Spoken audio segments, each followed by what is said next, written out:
Absolutely take it. Well, it might not feel like summer today, but the unofficial start of summer is here, and that means more people are getting outside and taking on new activities, and with that comes the risk of getting hurt. Joining us to talk about summertime trauma injuries and how to avoid them is Dr. Jonathan Gates, Chief of Trauma at Hartford HealthCare. Dr. Gates, thank you for being here. Thank you very much for having me. Now, what are the most common trauma injuries that occur during the summer? Well, you can imagine now that during the summer months, people are out and about, and especially so since we're getting toward the end of this pandemic. And what we're seeing is a lot of pedestrian injuries, motorcycles, and high-speed motor vehicle crashes.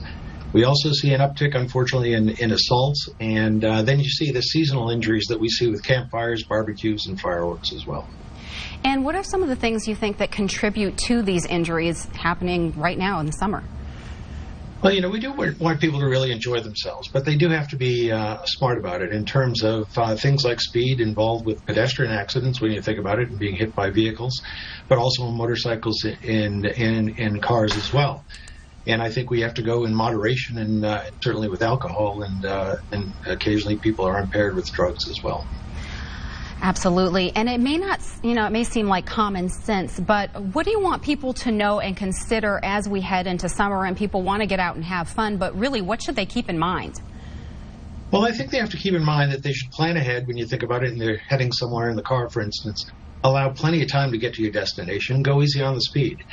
And I think when they are at their destination and they're interacting with other people, they need to drink responsibly. They think they need to surround themselves with people who are keeping an eye on them.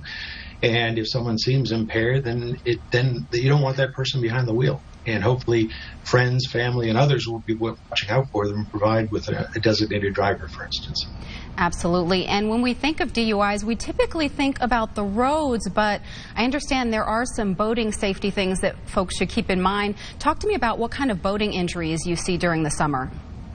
Well, you have no question. We're concerned about that. You can imagine that being in a boat or being on a jet ski, for instance, which we see in waterways not only in the ocean but in the lakes and rivers around, it's possible these jet skis or motorcycles on the water. They go at a high rate of speed. Some people might not be comfortable in actually maneuvering them around. They're harder to maneuver at low speed, and certainly they could cause harm to others.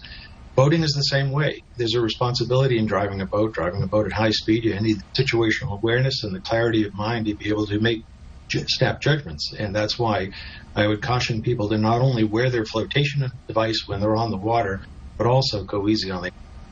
And doctor, what's something that you want us to know? I mean, you've seen a lot that I'm sure you probably don't talk about, but what are some things that you want to share that you hope that people would just keep in their mind this summer? Well, again, I think it's situational awareness. It's knowing what you can handle in terms of alcohol. I think it's staying away from the wheel, or staying away from the wheel of the car or the boat, and staying off the motorcycle if one is potentially impaired.